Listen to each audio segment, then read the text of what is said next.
Fala galerinha, mais ou menos, tudo belezeira com vocês? Mais um vídeo aqui pro canal, não tem esse canal. O vídeo de hoje é aquela história, se não faz sentido, discorde comigo, não tem nada demais, apenas a minha opinião de bosta. E a minha opinião de bosta de hoje é sobre a história da humanidade, mais precisamente a questão religião, religiosidade. O primeiro fator e mais importante, eu não quero impor verdades nenhuma, como eu falei, opinião de bosta apenas.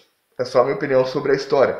Não estou querendo impor nada, não estou querendo falar que é assim, só expor conclusões e pensamentos e questionamentos aos quais eu cheguei analisando aí várias histórias, vários documentários que eu assisti sobre religião, sobre a história da humanidade, coisas que eu aprendi na escola e tudo mais. E também, obviamente, não quero de forma nenhuma ofender, menosprezar, desprezar nenhuma religião, nenhuma religiosidade de ninguém, certo? Que fique bem claro isso. Bom, sem mais delongas, vou colocar assim numa ordem mais ou menos cronológica das coisas que eu lembrei, dos questionamentos que eu lembrei, para explicar de uma forma mais fácil e mais simples. Bom, a história conta o que é contado para a gente sobre a Bíblia, né?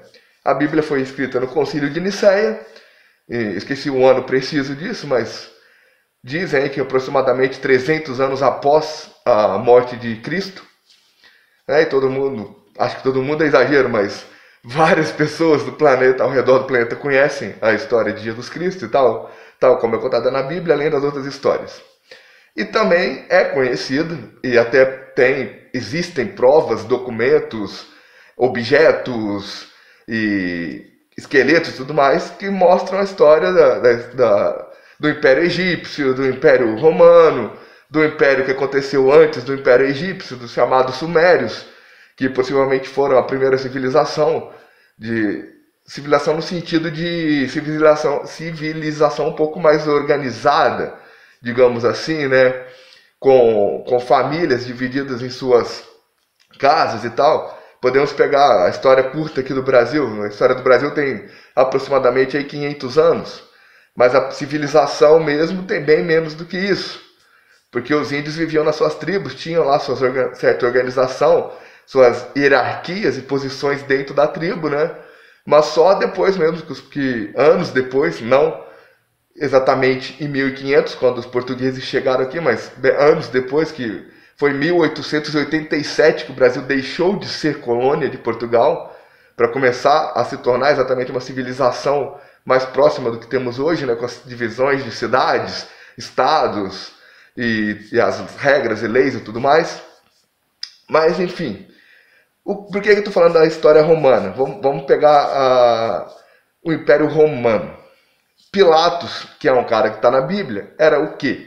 Era tipo um general, era tipo um político, um administrador da região ali onde Jesus nasceu, viveu até os 33 anos, foi preso e morto, crucificado e tal.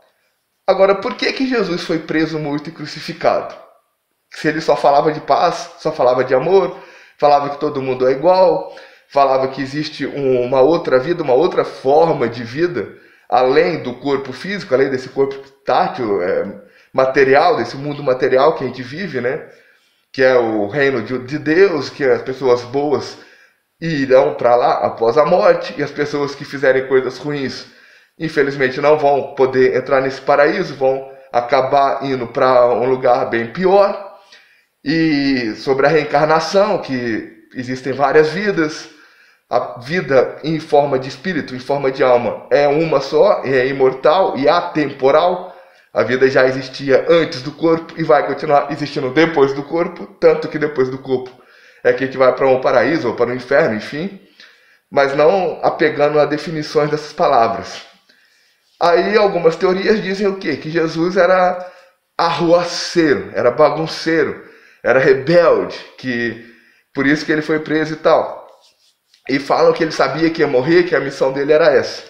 Mas por que ele sabia que ia morrer? Porque ele vivia na época do Império Romano.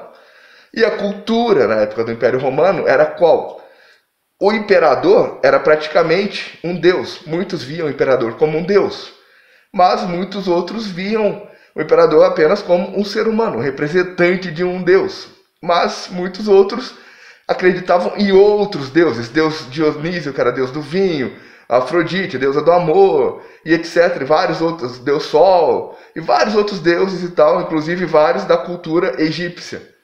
Porque o Império Egípcio caiu, terminou, quando o Império Romano estava começando a crescer. E o Império Romano chegou a dominar praticamente a Europa inteira, dominou grande parte da Europa, era tudo pertencente ao Império Romano. E foi justamente no Império Egípcio, no final do Império Egípcio, que começou a linguagem gramatical, o alfabeto escrito. Porque antes eram aqueles famosos hieroglifos, os desenhos, que ainda eram uma herança dos homens das cavernas, que desenhavam, né, nas paredes, como forma de comunicação. E eles desenhavam os hieroglifos para comunicar, porque não existia uma gramática, uma linguagem.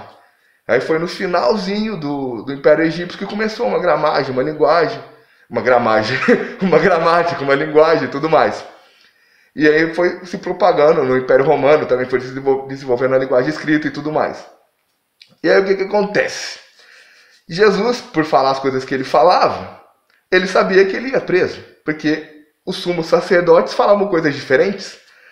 Os sumos sacerdotes pregavam que a Terra era plana e que era o centro do universo e não existia vida em nenhum outro planeta, e que eles eram representantes de Deus, homens de Deus, e que ninguém podia questioná-los nunca, jamais questionar o que os sacerdotes falavam, e tinha que obedecer aos sacerdotes e dar tributos aos sacerdotes, assim como davam tributos ao imperador.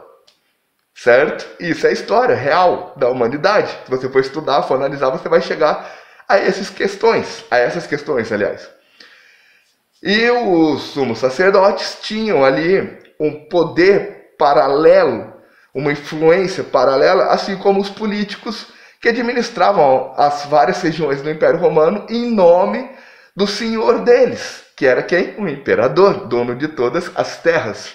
Pois todos tinham que viver em função do imperador, de trabalhar e dar tributos para o imperador, em troca de uma suposta proteção do exército romano que atendia as ordens do imperador e, obviamente, dos generais, dos políticos, dos administradores de cada região, porque não existiam tantas estradas. Foi no Império Romano que começaram a construir várias estradas.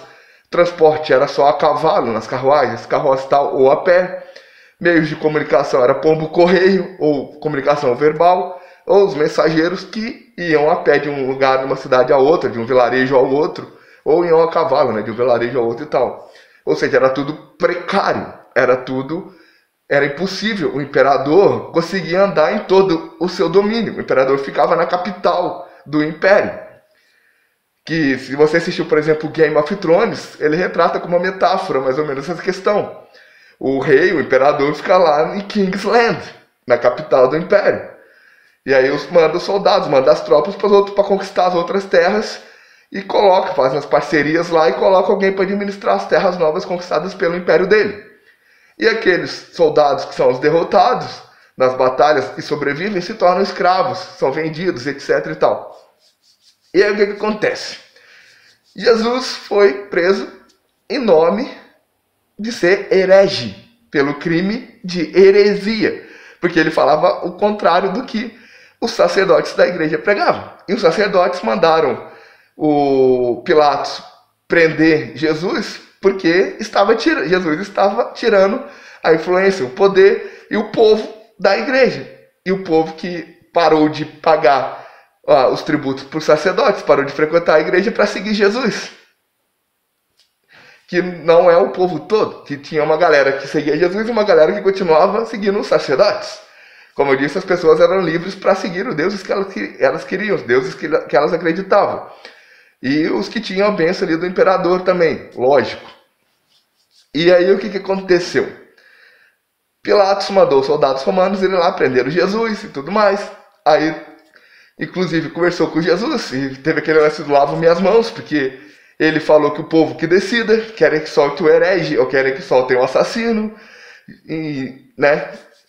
E aí o que aconteceu? Anos depois, a Bíblia foi criada no Concílio de Nicéia. Criada com o quê? Com base nos manuscritos que Jesus tinha escrito, E os seguidores, os chamados apóstolos de Jesus, também tinham escritos. Um escrevia cartas para outros, e os papiros. Poucos ali sabiam escrever, poucos ali podiam escrever, tinham material para escrever, porque não era fácil arrumar a tinta para a caneta, que não era exatamente uma caneta, mas vamos chamar assim. E os papiros também não eram coisas baratas e tal. E aí os sacerdotes se reuniram com os reis, que não sei o que mais que lá no Concílio de Nicéia, e lá eles editaram e criaram a primeira Bíblia, e começaram a comercializar a primeira Bíblia. E usaram esses manuscritos para colocar como base da Bíblia, além de colocarem também, obviamente, a história de pessoas que foram influentes para o Império, porque ainda existia um Império nessa época. E contando as histórias de como as pessoas que foram influentes para o Império foram importantes, por quê, foram influentes por quê. E contando a história, tanto que fala que não sei quem é filho de não sei quem, que não sei quem, vai contando a história dessa galera.